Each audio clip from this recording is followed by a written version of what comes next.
Friends எல்லோருக்கும் வணக்கம். Sun Sanghis கிச்சனில் இன்றைக்கி நாம் காலிஃப்ளவர் சில்லி செய்யலாங்க. காலிஃப்ளவர் சில்லி குழந்தைங்கள்லேருந்து பெரியவங்க வரைக்கும் எல்லோருக்குமே ரொம்ப பிடிச்ச டிஷ்ஷுங்க. நான் எப்படி சமைச்சிருக்கேன்ட்டு இன்றைக்கி வீடியோக்குள்ளே போய் பார்க்கலாம் வாங்க. ஃபஸ்ட்டு காலிஃப்ளவர் சில்லி செய்ய தேவையான பொருள் என்னன்னு பார்த்துடலாங்க. ஃபஸ்ட்டு நாம் சோம்பு, பட்டை, கிராம்பு எடுத்து வச்சுருக்கோம். அடுத்து இஞ்சி ஒரு துண்டு, அடுத்து 2 வரமிளகாய் எடுத்து வச்சுருக்கோம். 10 பல் பூண்டு எடுத்து வச்சுருக்கோங்க. அடுத்து காலிஃப்ளவரை குட்டி குட்டி பீஸாக நாம் பிரித்து எடுத்து வச்சுருக்கோம். அடுத்து ஒரு ஜார் எடுத்துக்கலாங்க. மிக்சி ஜாரில் நாம் எடுத்து வச்சுருக்கிற பொருளெல்லாம் சேர்த்திக்கலாம்.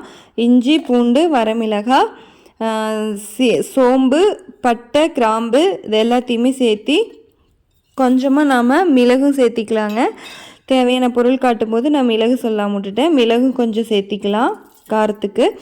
அடுத்து கொஞ்சம் கல்லுப்பு சேர்த்திட்டு இப்போ இதை நாம் கொஞ்சமாக தண்ணி விட்டு மிக்சியில் நல்லா அரைச்சி எடுத்துகிட்டு வந்துடலாங்க பேஸ்ட்டு.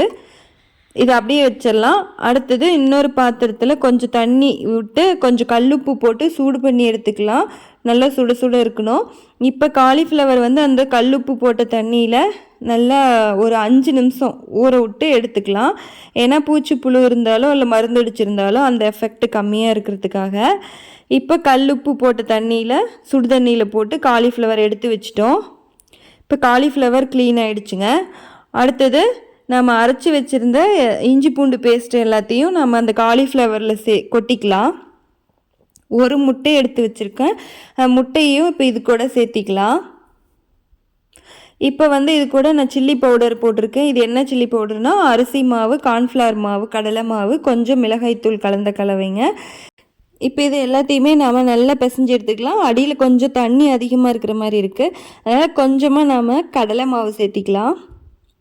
சேர்த்திட்டு நல்லா கலந்து விட்டுக்கலாம். இது கலந்து விட்டதுக்கப்புறம் ஒரு அரை மணி நேரம் அப்படியே ஊற விட்டுடலாம். காலிஃப்ளவரில் நல்ல டேஸ்ட்டு அந்த ஒவ்வொரு பீஸும் உறிஞ்சிருக்கும். அதுக்காக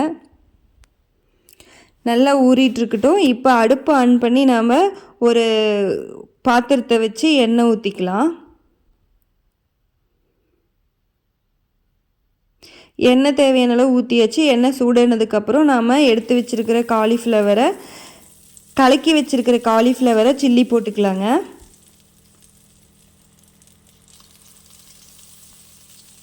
கொஞ்சம் கொஞ்சமாக எண்ணெயில் போட்டு நாம் எல்லாத்தையும் பொரித்து எடுத்துக்க போகிறோம்.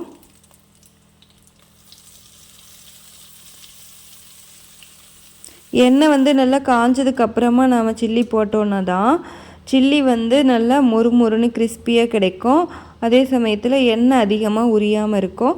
எண்ணெய் காயறதுக்கு முன்னாடியே நம்ம போட்டோன்னா சில்லியில் எண்ணெய் ரொம்ப உறிஞ்சிடும். அதுக்காக எண்ணெய் காஞ்சதுக்கப்புறம் தான் போடணும். பாருங்கள், நல்லா பெரட்டி கிளறி விட்டுக்கிட்டே இருக்கலாம். வெந்ததுக்கப்புறமா இதை அள்ளி வச்சுக்க போகிறோம். நல்லா மொறுமொறுன்னு ஆயிடுச்சுங்க.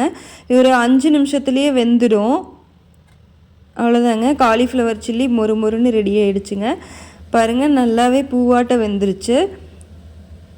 காலிஃப்ளவர் சில்லி ஈஸியாக ரெடி பண்ணியாச்சுங்க. கொஞ்சம் கருவேப்பிலையை நாம் பொரிச்சு கொட்டிக்கலாங்க.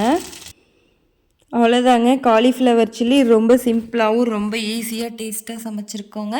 கண்டிப்பாக நீங்களும் ட்ரை பண்ணி பாருங்கள். இந்த வீடியோ உங்களுக்கு பிடிச்சிருந்துச்சுன்னா இந்த வீடியோவுக்கு நீங்கள் சப்ஸ்கிரைப் பண்ணுங்கள், லைக் பண்ணுங்கள், உங்கள் ஃப்ரெண்ட்ஸ்க்கெல்லாம் ஷேர் பண்ணுங்கள். ஃப்ரெண்ட்ஸ், மறுபடியும் நம்ம இன்னொரு வீடியோவில் சந்திக்கலாம். தேங்க்யூ.